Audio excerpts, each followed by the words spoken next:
Have you guys seen this new anime? Whoa, this is sick.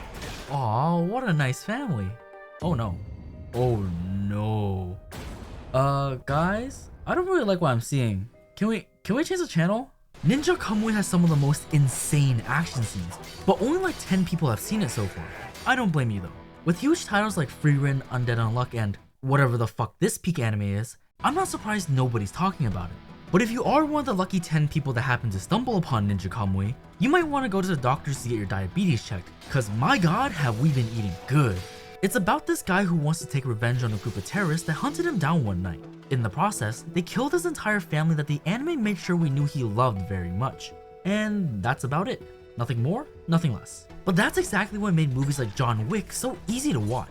There's no need to actually listen to the dialogue because you're not there to watch guys solve their problems with words, you're there to watch them get fucked up by Keanu Reeves.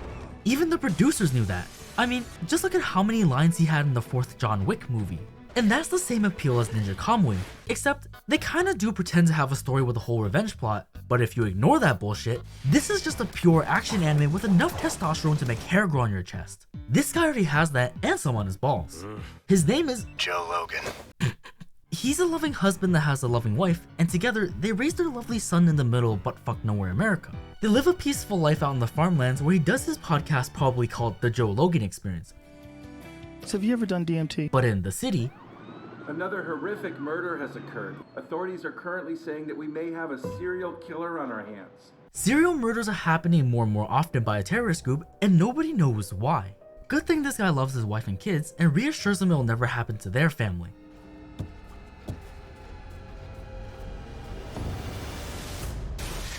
Bro forgot he's in an anime and he's not allowed to love his family that much. He ends up being the only survivor, gets put in the hospital, and the terrorists try to finish him off. Which is when we learn that Joe Logan isn't actually who we think he is. He's actually Higan.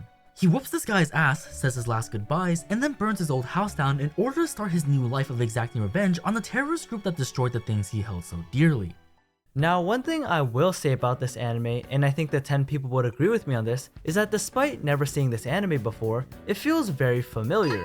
It has that very distinct art style, and the way that blood comes flying out of people makes me think of something like Cyberpunk Edgerunners. It also doesn't help that the world feels like it's being ruled by one huge company, making everything feel as dystopian as Night City. And the way these action shots were directed reminded me of something like Jujutsu Kaisen, where the characters are fighting and it feels like the cameraman is desperately trying to keep up with all the chaos. If you were like us and wondered, who the hell is crazy enough to have this kind of vision for an anime, it would be the one and only Sung-Hoo Park. While he didn't have a hand in Cyberpunk Edgerunners, he did direct the insanely great first season of Jujutsu Kaisen, which now makes perfect sense why Ninja Kamui's action scenes are so goated. The first episode just drops you in and showcases what you can expect from the rest of the show, relentless action and beautifully sequenced choreography. The show doesn't feel much like your typical anime, rather it feels more like you're watching a movie in the form of an anime. From the camera cuts, to the detailed backgrounds, the excellent music choices, and the dynamic sound effects, they all work together to produce a cinematic feel to the fights, which is what we all came here to see. But in terms of a thought-provoking story, there's not much the anime really provides. The animation is brutal and impactful, yet every time they open their mouths to talk, my brain wants to hibernate. In other words, the story is cliche and therefore boring.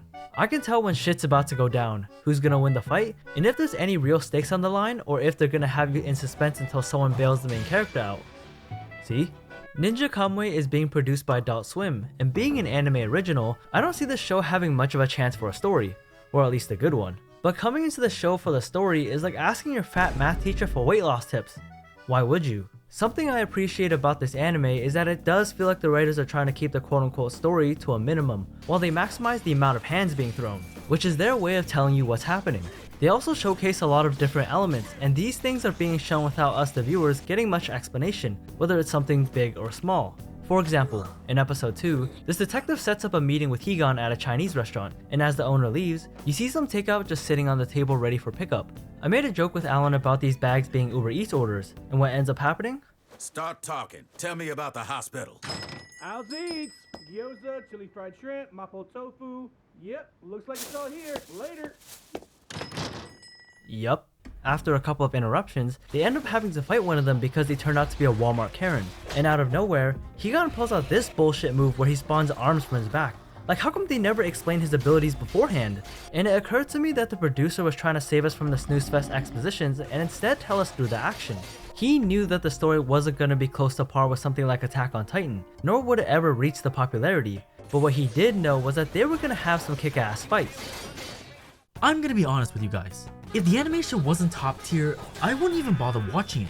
We could kinda say the same thing about Demon Slayer. All action, story is mid, carried by animation. But let's put all that story talk aside and go back to the root reason why anyone watches anime in the first place. Because it entertains us. And watching Ninja Kamui stimulates my TikTok 2-second goldfish brain enough for me to click next episode every time. I do admit that it does get a bit repetitive, with the solution always being Higan going to Pound Town giving these guys the 5-knuckle shuffle. And his name is John C.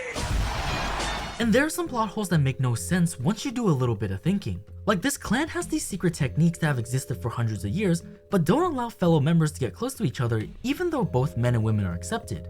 Did they just expect the men to not think with their dicks? It's like they never talked to normal people before. But what never ceases to amaze me is how well everything is put together. The soundtrack never misses its mark. The fight scenes are smooth like butter. The punches, the kicks, and every single slash feels like they have some weight behind them. I've never been one to pay too much attention to these things, but when an anime makes it obvious to me these elements are top tier, they've really done something amazing. They also have some unintentionally funny things sprinkled into the anime that we just couldn't not talk about. Like this black guy named Big D that only cares about how clean his fades are. If this ninja dares to try and mess up my new fade, he's dead. I'm not too sure what the writers were cooking here, but they couldn't have made a more racist character unless Big D loved fried chicken and dodging child support. But at that point, even Mr. Popo from Dragon Ball Z would start looking less offensive. Mr. Popo? Hello. If you want your fix of mindless action or something to watch while you eat, this is the anime for you. It's not every day you see a pure action anime with the animation being as consistently good as Ninja Kamui, so this is something you shouldn't miss. But if you're from America, you could probably turn on the news, see the local school shooting, and that would be just as good as watching the show.